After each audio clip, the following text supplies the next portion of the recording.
please join me in welcoming Ron Voigt. All right, thank you. Thank you, Vicki. For those of you that were in the last session, I do have some bad news. I have no tattoos. I have no podcasts.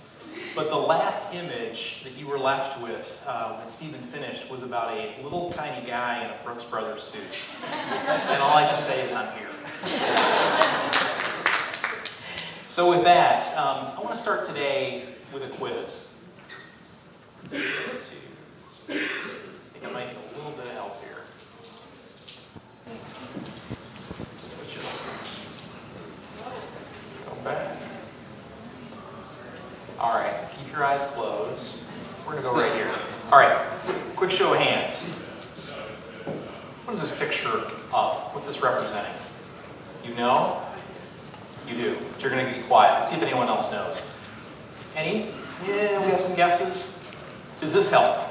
Yeah. More hands go up? This is, of course, this is Paris. This is the city of lights. This is a city that I had the privilege of living in for a couple of years with my family. And Paris is an absolutely magical place.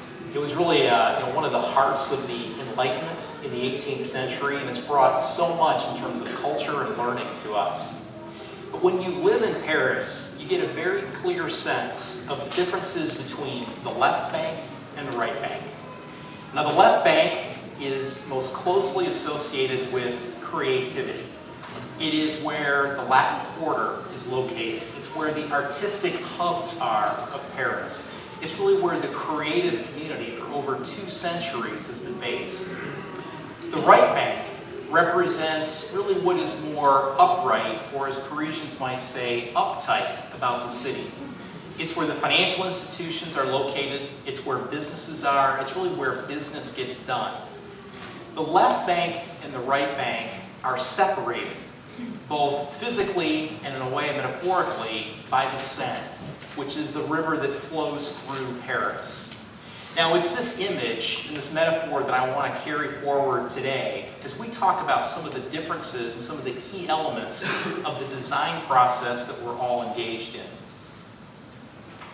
Now, some of us may view the world and the people in the world as belonging to 2 different types. I probably represent the right side of this picture. I'm an executor. I'm an executive. I was trained as an engineer. I'm focused on going from point A to point B and trying to figure out how to move things forward. Many of you may represent the left side, the innovators, the creators, the thinkers, the people that bring new things to light and really bring us much of the imagery and the objects that make our lives very pleasurable and enjoyable. Now, it's not too much of a secret to know that there is some conflict between those on the right and those on the left. In many instances, in many situations in our professional lives, they really don't get along. Now, the way that they don't get along and the way that that conflict exists is rooted somewhat in culture. Now, in the American culture, we think about those individuals on the left as really driving or leading to a large degree innovation and design and change. But that isn't always the way it exists in other cultures. A colleague of mine recently related a story that I think originated with Neil Stephenson from IDEO. And he was talking, or he told a story about the space race from the 1960s. And some of us in this room may date ourselves in a way to go back to the 1960s. But the space race literally and figuratively consumed the attention of the Soviet Union and the United States in the 1960s. And we often think about the end of the space race when the US successfully landed someone on the moon in July of 1969 and then returned them successfully to Earth. But what is less known, or at least less talked about the space race, is that the Soviet Union essentially led that race for most of the 1960s. They had the first object in orbit. They put the first man and the first woman in space, in orbit, and returned them successfully. And they were actually working on a moon landing when the US got there first. The difference is that the leader of the Soviet state space program, Sergei Korolev, died unexpectedly in 1966. And his absence from that program really brought it, frankly, to almost a halt and allowed the U.S. to win. Now, Sergei was not a creative. He wasn't a person that was represented on the left side. He was a taskmaster who was almost militaristic in the way that he drove innovation and leadership for that program. The only reason I relate that quick story is to say that leadership, as it exists or should exist, doesn't necessarily lie on the left or the right. It comes down to the situation in which you're involved. All right, let's talk about something which is a little bit closer to home for most of us in this room. And that is the conflict that often exists between design and production. And to take that conflict a little bit further and talk about it, that left side, that focus on innovation, and the right side, the focus on execution, often has conflict as each side is trying to fulfill their needs throughout the process.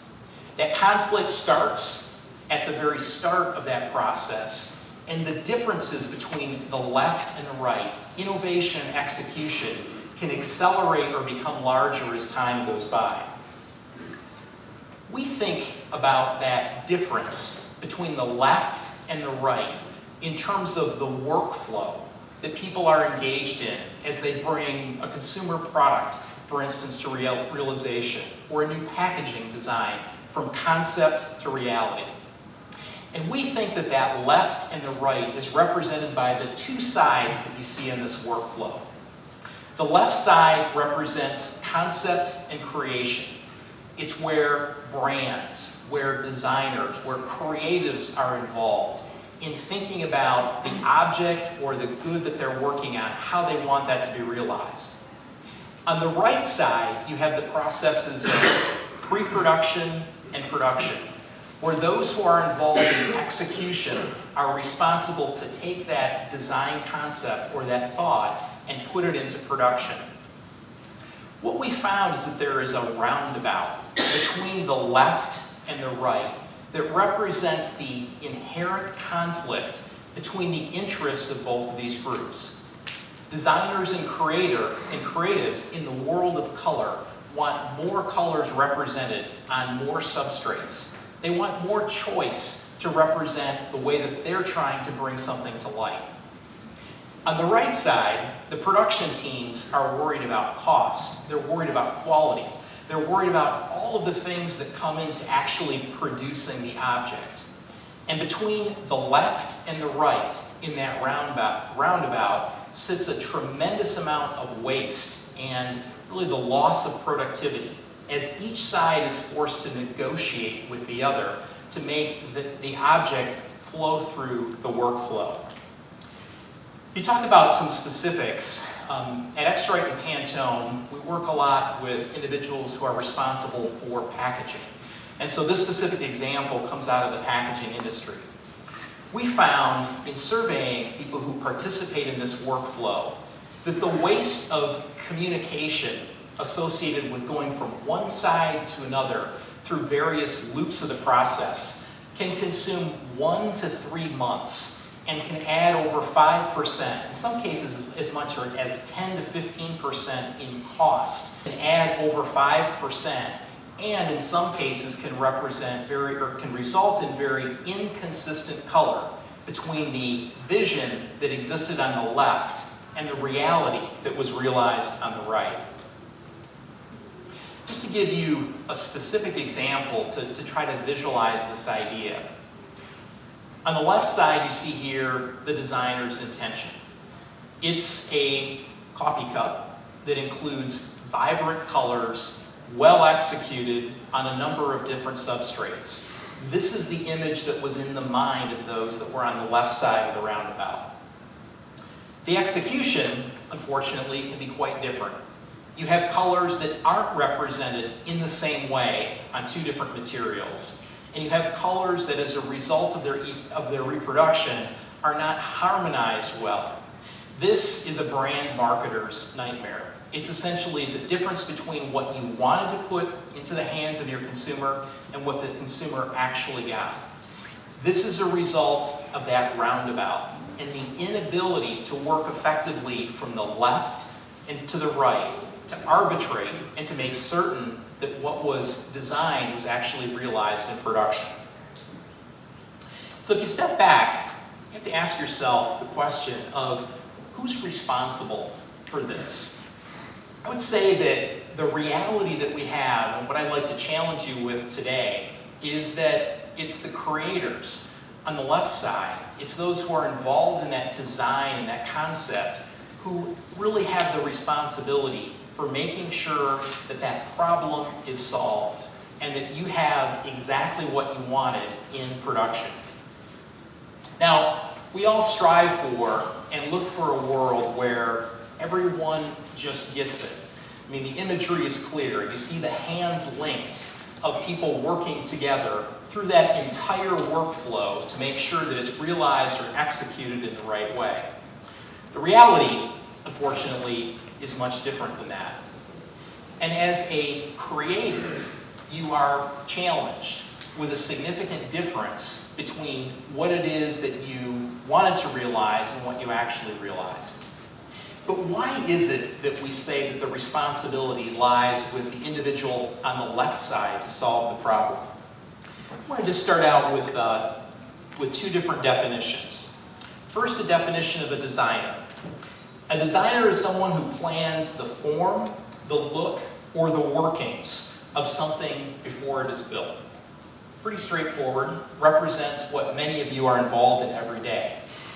Now, I think your role as a leader in this workflow really is derived from the fact that the definition of a leader is very similar. A leader is a person who commands a group, organization, or country, or it's someone who guides others to a destination. It's a visionary, or someone who's ahead of others. I think it's pretty clear that as a representative of what it is that really represents the vision and where you want to go, you as a creator have the responsibility as a leader to make sure that we realize things as the work flows from left to right. Now sometimes people that are involved in the creative process pull back and say, no, wait a second, this isn't necessarily my role as a leader. If you look at some of the leadership profiles, sometimes they don't necessarily match up with the classic leadership picture. In addition, from some of our work that we've done through the Pantone Color Institute and others, we found that as it relates to color, there's a gap in information and a gap of knowledge that gives people the capability to act as leaders through the whole workflow. 56% out of a group of almost 2,200 designers that we surveyed over the last 2 years said they were only moderately knowledgeable about how a particular color that they picked during the creative process would be represented in reality through production. 28% had little or no knowledge. Essentially, only 16% felt like they had very, very good knowledge, which essentially leaves a population of 84% of the group that really need to be represented as the leaders who lack this information to represent color in the right way. So there's a significant challenge that's associated with this. Now, as a creative and as a leader in the process, your responsibility and the work product that you have is really putting specifications and driving specificity in the system as it relates to your vision. And I'd say that there are two elements of the specificity that are important for you to realize as you grab onto your role in the process. The first one is to be very, very concise. It's important to put your specifications into the most compact and easy to understand form that's possible. We heard just a few minutes ago about the PDF specification that was literally hundreds of pages long and that was out of date almost as soon as it was put into effect. Your role is to make sure that your specifications and your specificity is alive and concise. The second element, however, and an element where the tools that can be provided and that exist in the digital world can help you, is in the area of achievability. And it's being able to understand, as you're going through the design process, as you're involved in the creative process, exactly how a color or some other element of your design will be represented in production. It's understanding and knowing enough about how things will actually be executed such that you can make the decisions up front in the process. So those two elements are really the elements that I want to leave you with respect to your responsibilities as a leader. As you think about specificity, be concise and understand in a clear way what is achievable. On the first point, in terms of being concise, I want to just go back to one of the most famous speeches in American history, the Gettysburg Address. Lincoln put forth a very, very compelling vision for where the country, or where he thought the country should go after that terrible battle in that terrible war. It took him 272 words, and he spoke for just over 2 minutes to create a vision which at that time unified the country, and in many respects continues to inspire us. What is somewhat less known is the person that immediately preceded Lincoln, a person, his name is Everett, spoke for over 2 hours with 12,000 words in 62 paragraphs on what was essentially the same topic. But the specifics of what he said have been lost in time. And it was Lincoln's ability to be concise that really made his speech an icon and something that is translated even to today. We have to think about the same thing as we're working on design and as we're trying to put that into reality. Now, there's some tools and some things that we can use to allow ourselves to have much more specificity in the way that we bring objects to life. There are tools that have been a typical part of our toolbox, from color swatches, preferably from Pantone, to style guides, to product prototypes, all of the things that have existed for years in the analog world. But now, with the advent of the digital world, with mobile tools and technology, we have new tools that are available for the creatives and the design side of that workflow to make sure that color standards, for instance, are understood up front in terms of their achievability or their reproducibility on different substrates or different materials. There are brand microsites that drive us to specific specifications and definitions and can level the playing field and give everyone the basis of the same information. And finally, there are virtualization tools that exist now in the digital world that never existed before, and that can help link or unify the workflow and make sure that that vision is indeed realized in reality. Now, as I talk to designers through our clients and through brands, I hear a lot of pushback on some of the things that I've just told you about in terms of specificity and the importance of being concise and focusing on what is achievable in design. One of the pushbacks is in the area of cost, because there is a constant fear that by being too clear or too specific up front, you'll drive yourselves into a higher price solution that will work its way through to the end product that you produce. What we found through working with clients is that really the opposite is the case. If you are not specific up front, if you don't embrace the 2 points that I gave you earlier, you can find that that roundabout can consume loop after loop after loop and cost you time, money, and effort. In our surveys of designers, we found that 68% of them go through that roundabout at least 3 times as they go back and forth to production as they move to design. A full 18% of them go through the roundabout more than 5 times. Imagine what that can do to you with respect to cost and the penalty that you pay for not being specific. Another pushback that we hear is that there is some fear that people don't necessarily want to commit They think that by committing, they're somehow penning themselves in too early in the process. But the real truth of specificity is that being specific as far up front as possible allows you to focus on unlocking your creativity and focusing on providing value through the confidence that you can give in design. Absent that specificity, you'll spend time in the roundabout and you'll take time away from the value add that you can provide to your clients and to their customers. Another fear or pushback with respect to specificity is that somehow by being overly specific and taking that leadership role, we risk falling into a tyrannical behavior or being viewed as being too strong in terms of driving.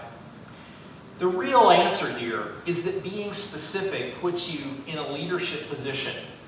Believe me, everyone that's involved within the workflow wants to have as little involvement as possible in poorly defined specifications or going through that roundabout time after time after time. By being specific, you'll save time for yourself and for others and will be viewed as a leader in the context of the entire process. Finally, we hear that it really isn't worth it to get specific and that the time that's required to drive a level of specificity isn't worth the investment for individuals.